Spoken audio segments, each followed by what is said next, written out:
अल्हम्दुलिल्लाहिल्लज़ी अल्लमल इंसान मा लम यअलम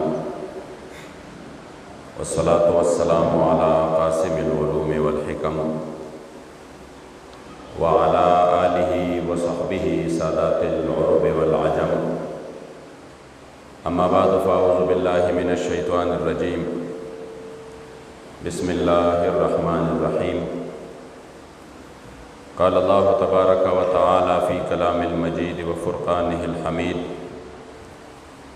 क़ुल बिफ़ज़्लिल्लाहि व बिरहमतिहि फ़बिज़ालिका फ़ल्यफ़रहू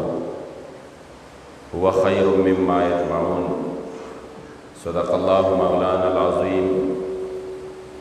व सदक़ रसूलुहुन नबियुल करीमुल अमीन।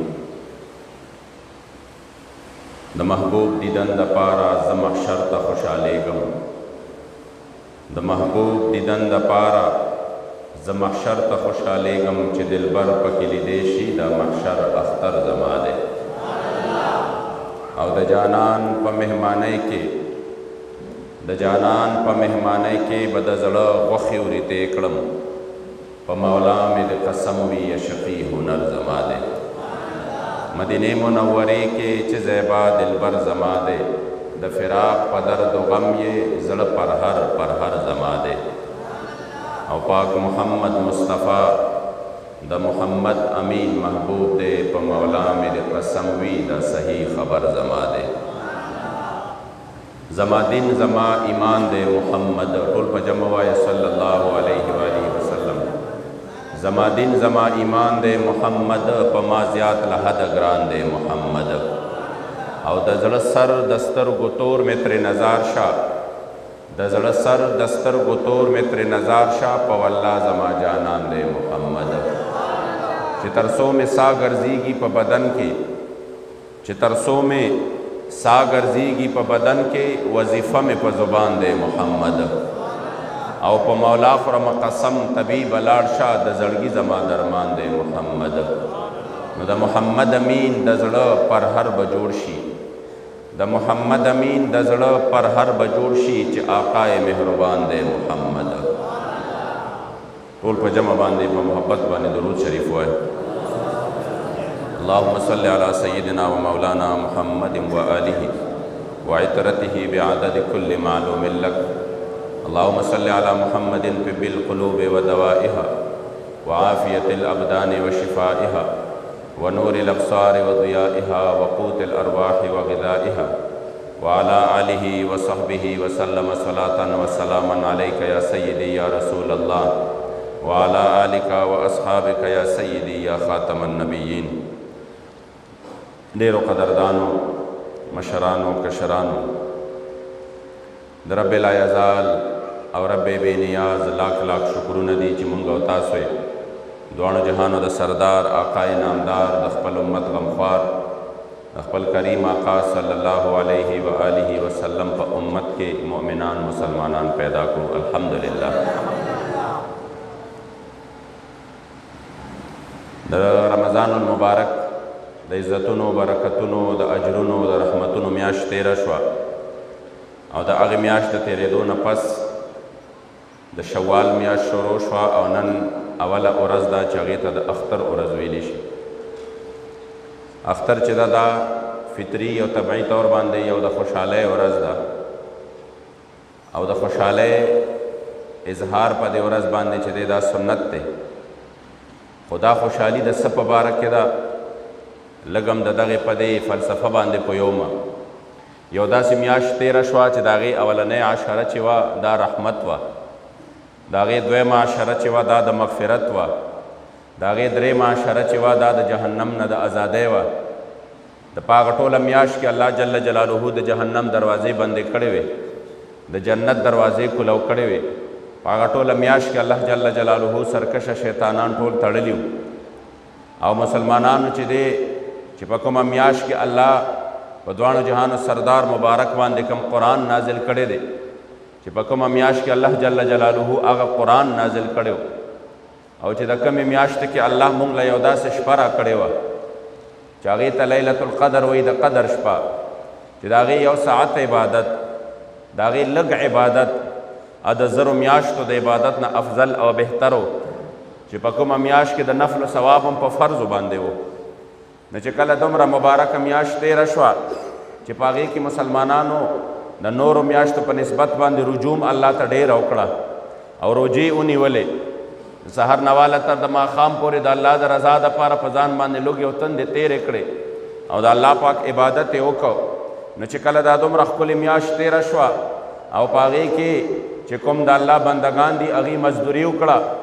هغې د الله پاک چې کوم دی څه وکړه تابعداري وکړه، نو د هغه ټولې میاشتې د مزدورۍ چې د اجر ورځ ده، چې د مزدورۍ ورځ ده چې الله پاک نن دغې خپلو بندګانو له د هغې اجر ورکوي، د هغې مزدوري ورکوي. نو چې په کومه ورځ باندې چاته څه میلاویږي، اجر میلاویږي، مزدوري میلاویږي، هغه د خوشحالۍ ورځ وي، هغه د سرور ورځ وي. په دې وجه باندې امت مسلمه د حضور علیه السلام مبارک غلامان او امتیانو دا ورځ د اختر چې ده نو دا اختر دغه د خوشحالۍ ورځ ده. یعنی طبعي طور باندې انسان خوشحاله شي چې خدای شکر دی چې ما دا میاشت د ما ته یو ځلې بیا نصیب کړه. تاسو به کتلي ډېر دوستان په تېر رمضان کې اوس سخت کال نه و، موږ ته الله بیا یو موقع راکړه چې موقع یې راته راکړه او بیا الله پاک هغه را موږ باندې په خیر سره تېره کړه. نو که موږ پکې څه عبادت کړي وي نو د هغې د اجر و ثواب دپاره الله پاک نن ورځې ښودلې ده. او دا هغه ورځ ده چې حضرت سیدنا عبدالله ابن عباس رضی الله تعالی عنهما دا مبارک راوي دی د حدیث شریف چې د مدینې منورې جانان د دواړو جهانو سردار زمونږ او ستاسو د زړونو قرار چې د چا په خاطر او برکت باندې مونږ ته قرآن هم میلاو دی، مونږ ته رمضان هم میلاو دی، مونږ ته اسلام هم میلاو دی. چې د چا په خاطر او برکت باندې مونږ ته رب لا یزال د چا په خاطر او برکت باندې مونږ ته الله جل جلاله سره کړی دی د اسلام غوندې لوی دولت را کړی دی او چې د چا په خاطر باندې مونږ هغه رب وپېژند او د هغه وحدانیت چې کوم دی زمونږ په سینو کې دی، هغه محبوب علیه السلام مبارک الله دې مونږ د هغې مبارکو په صحیح معنو کې غلامان جوړ کړي. قسم په ذات د خدای چې دا نن څه بهارم دی، چې دا نن تاسو سم په سترګو باندې وینئ، دا جوماتونه آباد دي، دا د الله جل جلاله ذکر پکې کیږي، دا د الله اکبر صداګانې دي او دا ما ورته وایو چې الله به مونږ ته په قبر کې هم څه راکوي،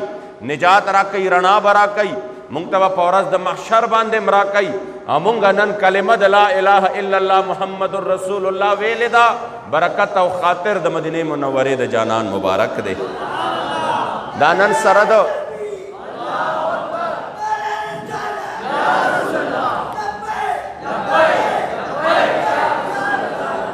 لبیک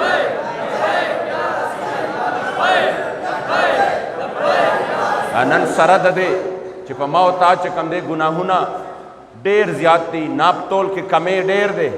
هغه ګناه چې په کومه ګناه باندې الله یو قوم رانیولی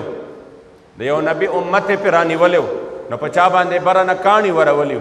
په چا باندې د هغې کورونه اوچت کړي الټه یې پرې راغورځولي او چا باندې داسې اوبه راوستې وې چې د هغې نوم نشان هم پکې ورک شوی، په چا باندې داسې هوا راوستې وه چې هغې چې کوم دی غټې غټې جوسې هغه پړ مخې په ځمکې د پاسه چې کوم دی پرتې وې. نن هغه هر یو ګناه چې په کم باندې یو امت الله سره په یو ګناه باندې ګیر کړی،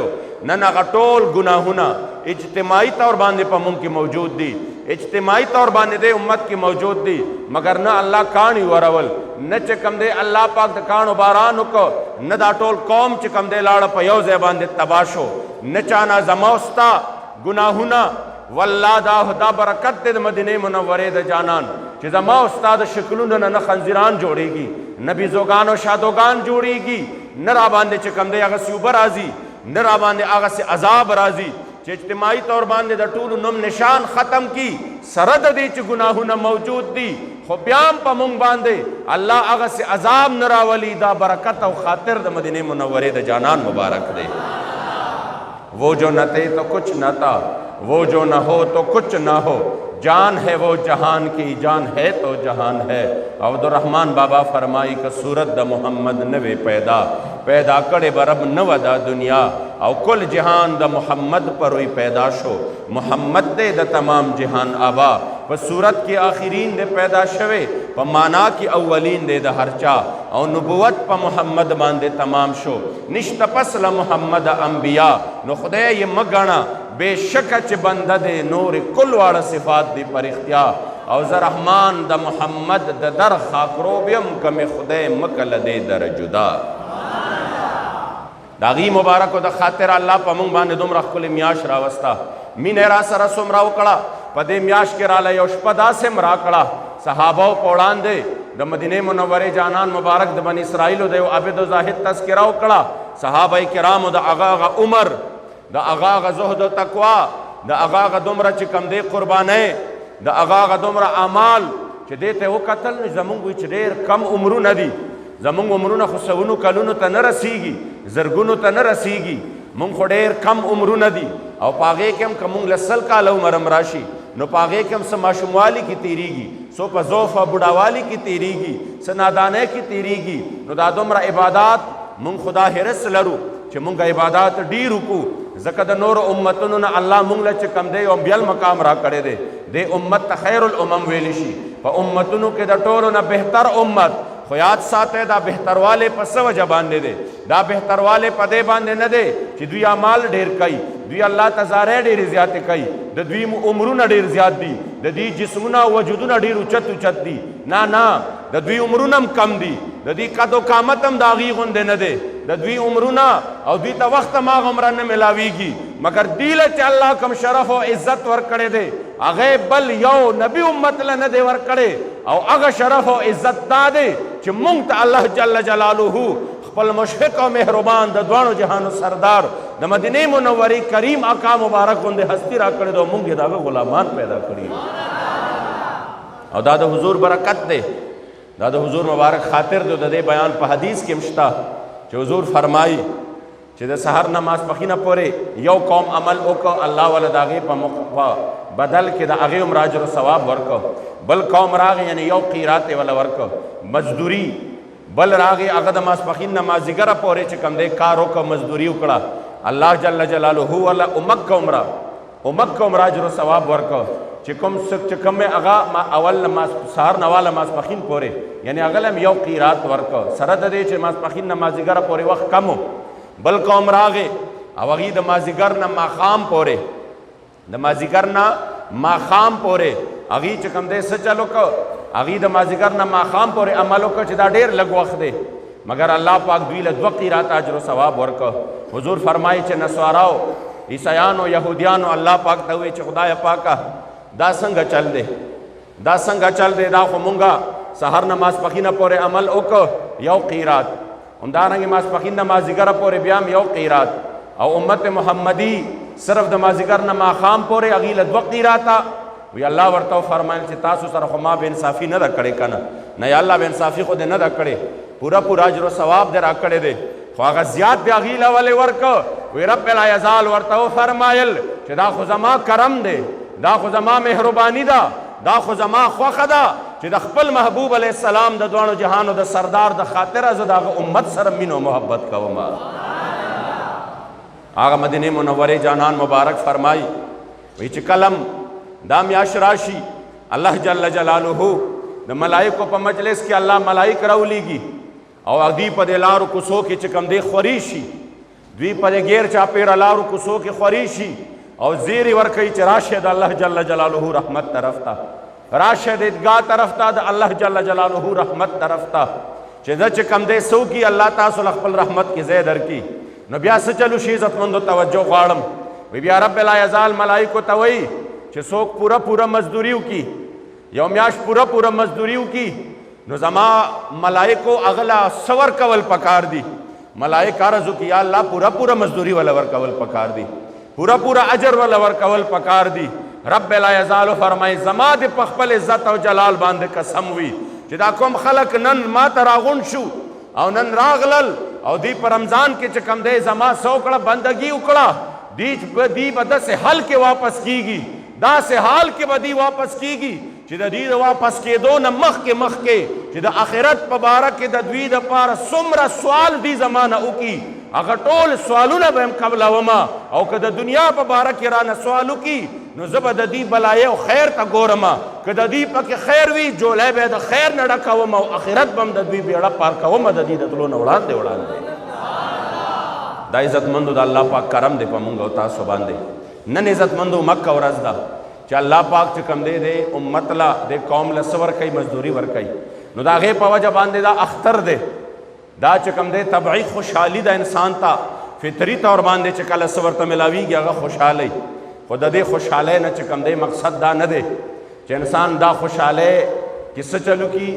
په ټول میاشت کې چې کوم الله خوشحاله کړي نو بیا په دې یو ورځ سم ناراضه کي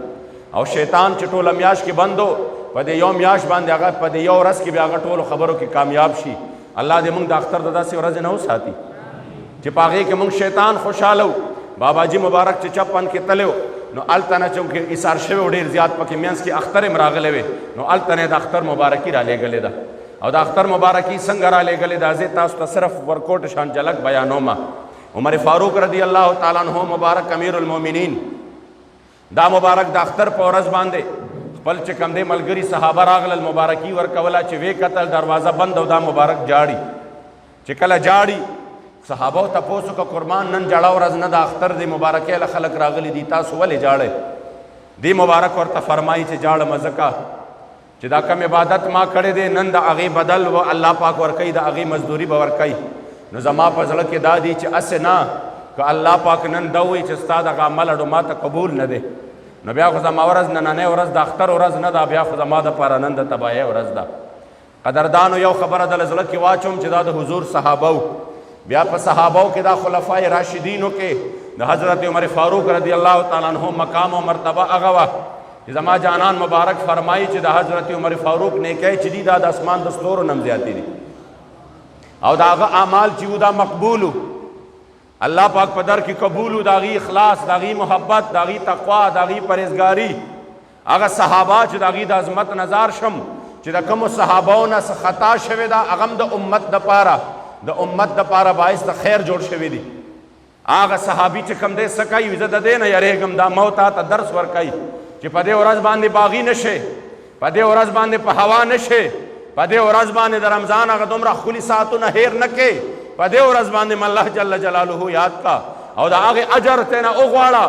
زمونږ به څه مات ګوډ عبادتي زمونږ به څه ریا د ریا نه ډک عبادتي د اخلاص نه خالي او عاري عبادت به چې موږ په هغې باندې بیا دومره څه وکړو په دې ورځ باندې لہذا هغې مبارک جاړي نو ما ورته بیا په کومه خوش فهمۍ کې یو چې د اختر ورځ چې شي دا صرف اور صرف په الله لاب کې تېره شي نو باباجي مبارک هلته نه یو پیغام رالیږلی او بیا په هغې کې اشعار لیکلي او فرمایلی وو چې اختر مو هغه مبارک شه اختر مو هغه مبارک شه چې پکې وي د خدای رضا ثنا حمدونه اختر مو هغه مبارک شه چې پکې وي د خدای رضا ثنا حمدونه او چې خپل مولا چانه ناراض وي چې خپل مولا چانه ناراض وي هزار اخترې دي هزار هزار غمونه عزتمندو د دې نه باندې بله خبره نشي کېدی چې خپل مولا چانه ناراض وي هزار اخترې دي هزار هزار غمونه نن که مونږ داسې وکړو چې مونږ نه خپل مولا ناراض وي زمونږ بیا اختر نشته بیا خوشحالي نشته بیا خو مونږ دپاره تباهي ده بیا خو مونږ د تباهۍ په لوی کوی کې پرېوتي یو د دې وجې نه عزتمندو یاد ساتئ لږ د امت مسلمه په دې موجوده حالاتو باندې نظر واچوئ نو تاسو ته به په نظر باندې راشي نن مونږ په حاجي آباد شریف کې ناست یو لږ غوندې نور مخامخ دی نو هر انسان چا چې کوم دی یو طرف ته غاړه والې دا چا بل طرف ته او څوک به چې کوم دی 15 منټه پس تنګ شي ګرمي به وشي چې یاره دا خو ډېر سخت نور دی حالانکې نور چې کوم دی څه دی سخت نه دی حالات ډېر ښه دي اوس هم نو څه چلو شو عزتمندو زمونږ چې د دنیا حالاتو ته نظر واچو دې وخت کې زمونږ 10 اسلامي ملکونه شته چې هلته کې د یو جومات چت چې دی دا روغ نشته د یو جومات چت روغ نشته ټول جوماتونه چې دي دا ویران پراته دي ټول جوماتونه چې دي چتونه ترنه الوتې دي لاندې د ملبې ډیرونه دي مکمل طور باندې هر څه ویران دي ویجاړ دي دا یو عجیبه غونده کې د الله کریم جل جلاله په دې امت مسلمه باندې یو داسې حالت راغی نن عزتمندو که موږ ته شام ته وګورو که موږ عراق ته وګورو که موږ د مسلمانانو اولنۍ قبله بیت المقدس ته وګورو نو یاد ساتئ دا اقه ښارونه دي دا هغه ملکونه دي چې دا ډېر د برکت ملکونه دا ډېر لوی ملکونه مګر د هغې برکت ملکونو کې نن تاسو وګورئ هلته د اختر مونځ چې دی بعضې ځایونو ملکونه داسې دي چې په هغې کې د ټوپکو د شپېلو د لاندې ادا کېږي بعضې داسې دي چې په هغې کې جوماتونو سره وجود نشته او بعضې داسې دي عزتمندو چې په هغې کې د اختر په منځونو باندې پابندي ده په اختر په منځونو باندې پابندي ده نو که مونږ دې حالاتو ته سوچ وکړو د رمضان المبارک نه وړاندې په دې وطن باندې کریک ډاون راغی څه چلو شو لاک ډاون راغی لاک ډاون مطلب دا و چې په جماعتونو کې سرکاري اعلان وشو چې 15 کسان به ودرېږي او 15 کسانو نه به سیوا نی هغه هم یو د جماعت مؤذني بل به امامي یو به خادمي به دا کسان وي او څنګه څنګه به ودرېږي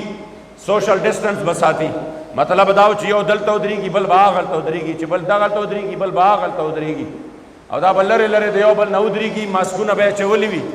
او دوی به چې کوم دی څه چلو کي په جومات کې په دې حالت باندې منځ وکړي چې کوم زمونږ او ستاسو تاجرانو دکانونه د هغوی بند و میاشتې و نیمه د هغوی چې کوم دی کاروبارونه بند و خلک په کورونو کې بند پراته و چې کوم خلک دلته راځي دلته او هغوی د جمعې بیانات زما اوري نو هغوی ته به دا خبره پته وي چې هغوی ته مونږ بار بار دا خبره کړې وه چې د حضور علیه الصلاة والسلام په عزت او ناموس باندې حملې شروع دي د حضور علیه السلام د عزت او د ناموس سودا کیږي زما د کریم آقا د دواړو جهانو د سردار د ګستاخانو ترینیف ملاویږي او چې کله مسلمان د هغې دپاره آواز پورته کوي نو ما ورته خپل یوې ګنټې خپل دکان بندولو ته هم تیار نه دا صدقه نه ده چې کله مونږ د خلکو ته جولی ونیوله چې دا خبره د تحریک لبیک یا رسول الله نه ده بطور مسلمان دا د هر مسلمان ذمه ده دا د هر مسلمان ذمه داری ده چې هغه به د دې میدان کې د خپل نبي دپاره ودرېږي نو دا خبره کې مونږ ته څوک چې کم دی خلکو د دې هم د پاټو مسله جوړه کړه چې نه دا د پاټو مسله ده نو هغه رب چې دی د خپل نبي په باره کې هغه رب خو دی غیرتمند خو چې بیا یې کله د نبي خبره راشي نو د یوسف علیه السلام سودا وشوه بازار مصر کې الله دومره غیرتمند دی چې 9 کاله قحط سالی په مصر باندې راوستا او چې کله د مصر بچي په یوسف علیه السلام باندې خرج شو نو بیا الله قحط سالی ختمه کړه نو حضور خو امام الانبیاء دی د ټولو انبیاءو سردار دی چې تا د دنیا د معیشت دپاره د قرضو دپاره د پیسو دپاره د خپل نبي د عزت سودا وکړه او کومې ښځې چې د دواړو جهانو سردار ته العیاذ بالله کنځلې کړې وې هغه د با عزته حواله کړه نو هغه رب په ما او تا باندې یو داسې حالت راوسته چې څوک یوې ګنټې دکانونو بندولو ته تیار نه و هغه په ټوله میاشت کې چې کوم دی بیا دکان کولاوېدو دپاره تړپاوېده وجه دا ده چې هر څه الله پاک یې ښودلي دي دی زمونږ د محبوب د عزت او د ناموس دپاره که مونږ قربان نه کړو نو دا د حضور د خاطره دي بیا به را باندې الله سخت وختونه راولي لہذا د دې اختر په ورځ باندې زما ټول مسلمانانو ته دا یو پیغام دی چې که نن مونږ ته خوشحالی میلو دي او که راته به په قبر کې میلاویږي چې کله زمونږ نه زمونږ ټول رشتهدار یاران دوستان واپس شي او که په ورځ د ماشر باندې چې کله زمونږ مور زمونږ پلار زمونږ رونه زمونږ خویندې دا زمونږ نه مخ واړئ او په هغه ورځ باندې هم زمونږ په کار راځي هغه د دواړو جهانو سردار مبارک دی نو چې کله د هغې مبارکو خبره راشي نو بیا د پاټو نه هټ کر بیا چې کوم دی د ډلو ټپلو نه هټ کر بیا د لر او بر نه هټ کر بیا د پنجاب او د پښتون نه هټ کر د حضور د عزت او ناموس دپاره په یو اواز باندې میدان کې ودرېږئ څنګه چې صحابه کرامو په دې میدان کې پلار نو کتلې زوی ته نو کتلې خپلو بچو ته نو کتلې همدارنګې خپل یارانو او رشتهدارو ته نو کتلې چې خبره د حضور د دین راغلې ده بچیم پرېښودي دي مور غوندې رشته حضرت سعد چې کله ایمان راوړه نو مور یې قسم وخوړ سعد رضی الله تعالی عنه ته وی وایي زه به په دې ګرمو شګو کې ناسته یم نه به څه خورمه او نه به څه څښمه چې تر څو پورې تا د محبوب علیه السلام غلامي نه پرېښودې او خپل زوړ دین ته واپس نه راغلې حضرت سعد خلکو وی اوس امتحان شروع شو دې د مور نه نشي تېرېدی مور ورته ډېره ګرانه ده چې یوه ورځ تېره شوه 2 ورځې تېرې شوې 3 ورځې تېرې شوې او مور یې څه ونه خوړل د لوګي او د تندې د لاسه آخري حالت شو چې بالکل مرګ ته نږدې شوه، نو حضرت سعد رضی الله تعالی عنہ مبارک راغی او مخامخ ورته کېناسته او ورته وی مورې تا خو چې کوم دی صرف یو قسم خوړلی دی چې ما به دا قسم وي چې زه به دا سا ورکم او سا دې دغه یوه سا ده زما چې کوم دی خبره واوره که داسې تاله الله په زرګونو ساګانې درکړي لو کانت لکی الف نفس فخرجت نفسا ما ترکت دینی هذا لشیئن که الله تعالی په زرګونو ساګانې درکړي دا یو سا دی د دې بچي په وړاندې د لوګي او د تندې د لاسه وځي دا ټولې ساګانې به دې وځي مګر دا بچې به دې د حضور غلامي چرم پرې نږدې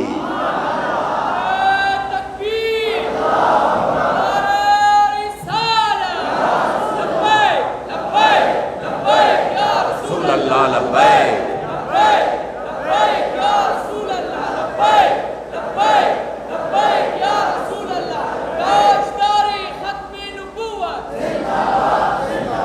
ځکه عزتمندو آخري خبره کومه چې زمونږ بدقسمتۍ دا دی چې مونږ په داسې خبرو کې پاټو ته ګورو، مونږ په داسې خبرو کې چې کوم دی خپل قام او قبیلې ته ګورو، نو بیا د الله پاک عذابونه چې دي نه بیا مونږ څوک نشي خلاصولی. راځئ چې نن مونږ دا عهد وکړو په دې مبارکه ورځ باندې په دنیا کې دا یو قانون دی، پښتانه یو په دې باندې پوهېږئ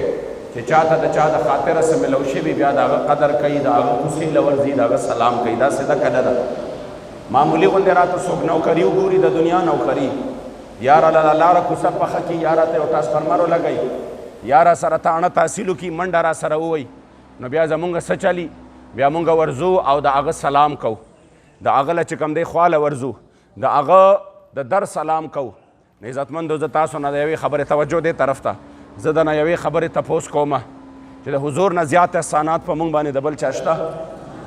چې د چا د احسانونو خو شمار نه دی معلوم. مونږ ته سم چې ملو دي سب هم چې ملاویږي دا د حضور د خاطره ملو دي. نو چې کله د هغې مبارکو د دین خبره راشي، د عزت او ناموس خبره راشي، نو بیا پکار دا ده چې مونږ او تاسو په نره باندې په دغه میدان کې ودرېږو. بس دغه پیغام مې دی درته چې کله مو د دین دپاره غیرت وښو بیا به مو الله کریم جل جلاله سو ساتي، د داسې قسمه غمونو نه وساتي، د داسې عذابونو نه وساتي چې کوم عذابونه د الله د طرف نه بطور سزا موت ته چې کوم دی بعضې ملاویږي. نه به دا حالات داسې شي مونږ ادراک نه کوو. د کشمیر یو کاله شو د کشمیر مظلوم او مجبور مسلمانان دغسې لاکډاون کې دننه بند پراته دي، دکانونه بند دي، مارکیټونه بند دي، کاروبارونه بند دي، چاہے ادراک نہ کو چاہتا پتہ نہ لگے دا چې دا لاکډاون دا سختۍ څنګه ای الله پاک په ټوله دنیا باندې راوستو چې زه تاسو ته ووایم چې د کشمیر په مظلوم باندې څه تېرېږي، چې تاسو د هغه درد محسوس کړئ، تاسو د هغه تکلیف محسوس کړئ. نو راځئ عزتمندو چې موږ نن په دې مبارکه ورځ باندې په دې ښکلې ورځ باندې دا عهد وکړو چې انشاءالله موږ به د حضور د دین دپاره په هر وخت کې په نره باندې میدان کې ودرېږو او موږ به د محبوب علیه السلام د دین خدمت او بیا بالخصوص پاکستان کې د نظام مصطفی دپاره چې کوم دین د ټولې دنیا دپاره راغلی و. افسوس دا دی چې نن په ټوله دنیا کې یو فوټ ځای داسې نشته. دا ډېره لویه دعوه ده. څومره؟ یو فوټ ځای داسې نشته چې په ټوله دنیا کې په هغې کې د الله پاک دین نافذ وي، د الله نظام نافذ وي، د قرآن نظام نافذ وي. په دنیا کې ملک خو غټه خبره ده، صوبه خو غټه خبره ده، یو ضلع داسې نشته، یو یونین کونسل داسې نشته، یو ویلیج کونسل داسې نشته چې په هغې کې د الله دین نافذ وي، د هغې فیصلې د الله د قرآن مطابق کیږي، د هغې چې کوم دی نظام مصطفی وي. وجه څه ده عزتمندو؟ وجه د مسلمانانو بې حسي ده. نو انشاءالله که مونږ د حضور د دین او د نظام دپاره میدان کې شو نو بیا به دا حالت نه وي کوم چې نن مونږ پاکستان کې د مظلوم ګورو. مظلوم غریب چې کوم دی د ظلم په دغې چکۍ کې یو شان دی تاویږي، د هغه تپوس کولو والا څوک نشته. ښکاره باندې ګولۍ په خلکو باندې وورېږي، ماشومان بچي ورسره وي او کال 2 کاله پس مقدمه لاړ شي، سړي بری شي، څه چلو شو وایي جي ګواه میلاو نه شو. مظلومان چې دي دا په جیلونو کې جیلونو ته چې لاړ شي، قسم په ذات د خدای 90% پکې بې ګناه خلک پراته دي. ظالمان 400 قتلونو والا بهر کولو تڼۍ ګرځېږي، چې چا سره لږه پیسه وي ټول قانون او عدالت په پیسو باندې والی. نو چې کله عزتمندو دا قانون مونږ په خپله په ځان باندې دا هر څه مسلط کړي دي، که مونږ انشاءالله کوشش وکړو الله کریم جل جلاله به په مونږ باندې اسانتیا راولي. ځکه عزتمندو دغه مې اخري پیغام دی چې هر څه د حضور د خاطره دي، د حضور د دین دپاره پکار دا ده چې مونږ په نره باندې بیا په میدان کې ودرېږو، په دې کې پاټی ماټی نه ډزو، بلکې په دې کې اذان ته د حضور علیه السلام مبارک احسانات را مخې ته کړو او د محشر هغه لویه ورځ را مخې ته کړو چې په کومه ورځ باندې ټول خلک زمونږ نه لاړ شي، بیا به هم د حضور په زبان باندې د خپل امت دپاره د مغفرت صداګانې وي. الله کریم جل جلاله دې زمونږ او ستاسو دا حاضرې قبولې کړي. په جمع باندې دعا وکړئ چې الله کریم په دې دومره لویه مجمع کې چې دا د اختر د مونځ د ټولو نه لوی یو فضیلت دی چې په دې کې د چاپیر چم د لرې لرې علاقو نه خلک راشي او هغوی په یو ځای کې را جمع شي او د هغوی د یو بل حالاتو نه خبردار شي. خو څوک پکې داسې وي چې د هغه امین الله پاک نه رد کوي. مونږ ته په ښکاره سب نه ښکاري چې دی به هېڅ څیز نه وي، خو د هغه الله سره ډېره لوی مقام او مرتبه وي چې هغه امین ووایي نو هغه الله پاک نه رد کوي. نو په دې مجمع کې خو به یو کس داسې وي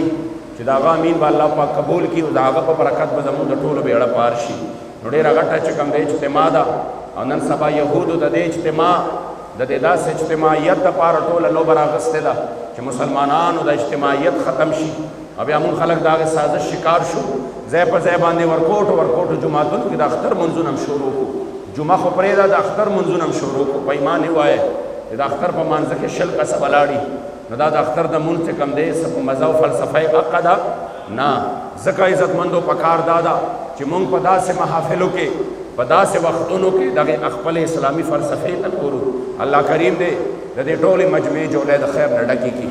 او یا رب لا یزال چې څومره دوستان دي دلته راغلي دي ستا د محبوب علیه السلام د اشق دربار ته راغلي دي او بیا د موی مبارک د دواړو جهانو د سردار د ښایسته او پاکو واللیل زلفو مبارکو په ګاونډ کې ناستې دي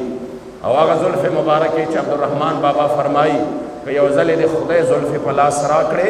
یو ویښته به دې په درست جهان ورنه کړم. خدای د هغې زلفو په خاطر او برکت باندې چې څومره دوستان نن دلته راغلي دي خدای د ټولو جولۍ د خیر نه ډکې کا. یا الله د ټولو به په زړه باندې ډېر لوی لوی تکلیفونه مصیبتونه او ډېر لوی لوی امتحاناتو کې به ټول راګیر وي او په زړه به ډېر لوی لوی ارمانونه وي. نو خدای هر سړی هم درته معلوم دی د هغه مشکل هم درته معلوم دی او هغه چې نن په سینه کې سره وړي دي خدای هغه هم درته معلوم دی. یا الله د ټولو مقصدونو په خپلو مقصدونو کې ټول کامیاب کا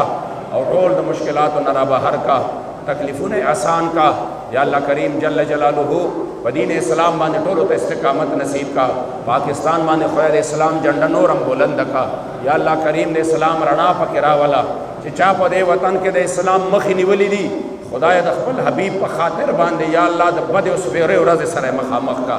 یا الله د ډېرې بدرنګې او شرمېدلې ورځې سره مخامخ کا. او چې څوک د اسلام دپاره کوششونه کوي چې هر څوک دي او په هره جامه کې دي او چې هغوی د اسلام دپاره لګیا دي نو خدای ته وله کامیابۍ ورکا. یا الله ته وله د خیر او برکت مخې ورکا. او یا الله چې څوک د اسلام مخې نیسي د قادیانیت دپاره کوششونه کوي د هغوی حمایتیان وي یا د هغوی دپاره کوششونه کوي یا الله کریم جل جلاله ته په خپلو سازشونو کې ناکام کا. اللهم زلزل اقدامهم اللهم زلزل اقدامهم اللهم فرق جمهم اللهم قلب تدبيرهم اللهم خرب بنيانهم اللهم قصر اعمارهم اللهم قرب آجالهم اللهم زلزل اقدامهم. یا اللہ کریم جل جلالہ خدای پاک تے تس نس کا خدای تے ریز مریز کا قدردانو دعا چدا د مومن ہتھیار دے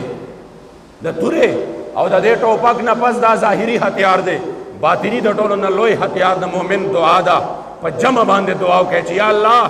یا الله چې چا پاکستان کې د نظام مصطفی کوشش وکړو یا د دې نظام د پر لګیا دي خدای کامیابی ورله ورکا مخې ورله د خیر او برکت په کلاو کا. او چې څوک د دې نظام مخې نیسي او یو کالونه نیسي او برابر د یهودو د پاره کوششونه کوي د قادیانیت د پاره کوششونه کوي یا الله د دې وطن نه ورک او سپک کا. یا الله ذلیل او رسوای کا. یا الله شرمنده کا. یا الله د عبرت مقام یو ګرځوا خدای چې چا دا ګستاخ رها کړه او استاد نبی زړه خفق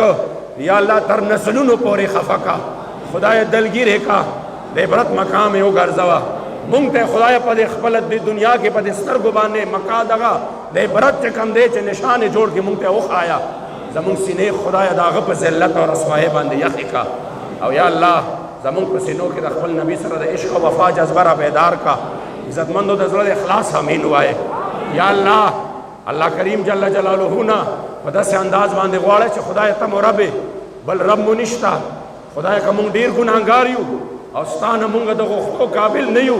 او زمونږ خولې هم ډېرې زیاتې چې کوم دی دا زمونږ ژبې په ګناهونو نه ککړې دي نو خدای بل در خو هم نشته بل رب هم نشته او بل درم هم نشته خدای رب هم ته او یا الله بل درم هم نه د در نه علاوه بل در زمونږ نشته دی یا الله زمونږ په حال باندې رحم وکړه خدای د کشمیر مظلوم مسلمان باندې رحم وکړه د فلسطین په مظلوم مسلمان باندې رحم وکړه د چچنیا په مظلوم مسلمان باندې رحم وکړه د افغانستان په مظلوم مسلمان باندې رحم وکړه خدای مونږ به کله د دې حالاتو نه بهر کیږو چې په دې مبارکه میاشت کې په دې مبارکه میاشت کې د ماشومانو په هسپتال کې د ماشومانو په هسپتال کې رالل دهشتګرد د یهودو اهلکارو هغه اسلامي طالبان نو امارت اسلامي نو هغه چې کوم دی خوارجو او د یهودو اهلکارو د ماشومانو د زچه بچه هغه هسپتال چې د میاشتو د ورځو واړه واړه بچي میندو سره په غېږه کې او دا ظالمانو ګرځېدل په هغې کې او هغه وړې وړې کترې کترې ماشومان یې په وینو کې رنګ کړل د میندو په غېږو کې چې کوم دی هغه په وینو باندې رنګ کړل دا ماشومان خو به تپوس کوي که نه د محشر په ورځ بأي ذنب قتلت زما ګناه څه وه چې زما سینه په ګولو باندې چڼ چڼ شوه نو بیا شته موږ سره د دې خبرو جواب ځکه عزتمندو په زړه د اخلاصه دعا وکړئ خدای په ټولو وطنونو د اسلام رڼا راولې خدای د اسلام نظام پکې چې کوم دی نافذ کې او یا الله زمونږ په حال باندې خصوصي رحم وکړي خدای چې په دې وطن باندې کوم حالت راغلی دي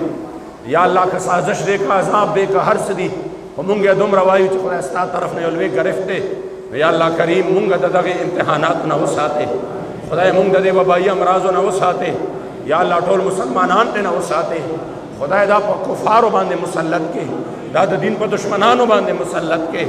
او یا الله کریم جل جلاله مونږ له مرګ د اسلام د پاره د شهادت راولې په میدان جهاد کې راولې د اسلام د دشمن خلاف راولې او یا الله کریم جل جلاله چې کوم پکې بیماران دي خدای صحت کامل ورکې او یو ډېره جانکا سانحه بل ورځ شوې ده په کراچۍ کې چې کوم دی جهاز د مسافر جهاز مکمل باندې کریش شوی دی خدای چې څومره مسلمانان پکې شهیدان شوي دي مغفرت یې نصیب کړي پسماندګانو له صبر جمیل اجر عظیم ورکړي او یا الله زموږ ډېر رونه داسې وو چې موږ سره په دې رمضان کې موجود یو سخت کال نشته د ټولو نه زه به درته تورې ماما یاد کړم چې تاسو به لیده په دې ورځ باندې مخکې رستو به ته خدمت دپاره به ولاړو هغه نن چې کوم دی موږ سره نشته او داسې زموږ ډېر دوستان دي ډېر زیات دي خدای د ټولو کامل او مکمل مغفرت نصیب کا جنت الفردوس کې اعلی مقامونه او مرتبې نصیب کا پرون چې کوم دی یو ډېر لوی شخصیت حضرت پیر عبدالله جان صاحب چې یو ډېر لوی شخصیت سره ډېرې نیکۍ دي احسانونه دي او هغه وفات شوی دعا ورته وکړي الله پاک درجات بلند کړي او رب العزة پسماندگانو مریدینو معتقدینو له صبر جمیل اجر عظیم ورکړي الله زمونږ د ټولو مشکلات آسان کا الله زمونږ د ټولو مشکلات آسان کا حاجی آباد شریف دپاره دعا وکړئ خدای دې د دین مرکز وګرځوه د تصوف سلوک د علم و عرفان مرکز یې وګرځوه خدای همیشه دې د حق اواز پورته کا او یا الله کریم جل جلاله د مدینې منورې د جانان د دین د خدمت دپاره خدای همیشه دپاره تر و تازه ولره چې څوک ورسره عقیدت او محبت لري نو خدای د دوانو جهانو خوشحالی ورکا حاضر مجمع کې خدای که څوک بیماران دي صحت کامل شفای کامل عاجله ورکا قرضداران د قرض نه خلاص کا بے اولادو له نیک عمل اولاد ورکا با اولادو ته نیک عمل لوی کا یا الله چې د چا باندې د رزق تنګې دي او حالات ډېر سخت دي خدای د دې غریبو باندې خپل رحم وکړه یا الله زمونږ بل در نشته د خپلو غیبي خزانو خولې را باندې را پرانیزه او یا الله ډېر برکتونه د دین د خدمت لپاره راکړه د عقیدې د خدمت لپاره راکړه د خپل بچو دپاره خدای پاک د فراخ رزق دپاره راکړه د نورو درونو خدای پاک د محتاجۍ نه مو وساته او یا الله کریم چې کله زمونږ اخري ساوي خدای زمونږ ایمان سلامت کا یا الله زمونږ ایمان سلامت کا عزتمندو ډېرو دوستانو دشمنۍ دي او د روغو دپاره چې کوم دی څه کړي دي دعاګانې غوښتې دي خدای چې د چا دشمنۍ دي په محبت او په دوستۍ باندې بدلې کا یا الله په محبت او په دوستۍ بدلې کا خدای ته پکې د خیر او د رحمت فرښتې وګرځوه چې کوم جیل کې قیدیان بندیان دي خدای ته د آزادۍ اسباب برابر کا یا الله ته د رهایۍ اسباب برابر کا چې کوم مسافر دي خدای په سفر په یو قدم کې یا الله کریم ته مل او مددگار شه حرمین و شریفین یا الله مونږ ته کولاو کا او زمونږ دیدار بار بار نصیب کا زمونږ د خدای پاک راضي شه که ته رانه ناراضه نو خدای مونږ ډېر کمزوري یو د خپل محبوب علیه السلام واسطه او وسیله درکړو چې زمونږ نه راضي شه آخره خاتمه په ایمان تیر کا د ایمان د زوال هم وساته او چې کله زمونږ اخري وخت وي او شیطان ظالم د سر د پاسه ناست وي خدای دغه وخت کې زمونږ په زړه او زمونږ په ژبه باندې جهرن دا کلمه نصیب کا چې لا اله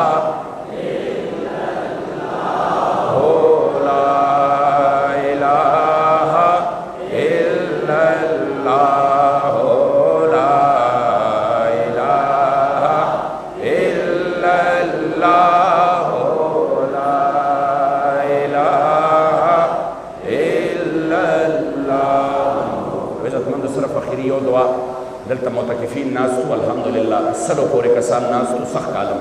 د الله پاک کرم دعا ورته وکړئ چې الله دغه اعتکاف قبول کړي او په ټوله هره شپه یې تاسو ټولو ته دعاګانې کړي دي متقدینو ټولو ته دعاګانې کړي چې الله دغه دعاګانې قبول کړي او الله کریم جل جلاله آینده سال دپاره د هغې نه په ډبل باندې ټولو الله پاک بیا بیا توفیق ورکړي او رب العزت د دې د اعتکاف د دې په ژوند کې د عظیم اسلامي انقلاب سبب او ذریعه وګرځي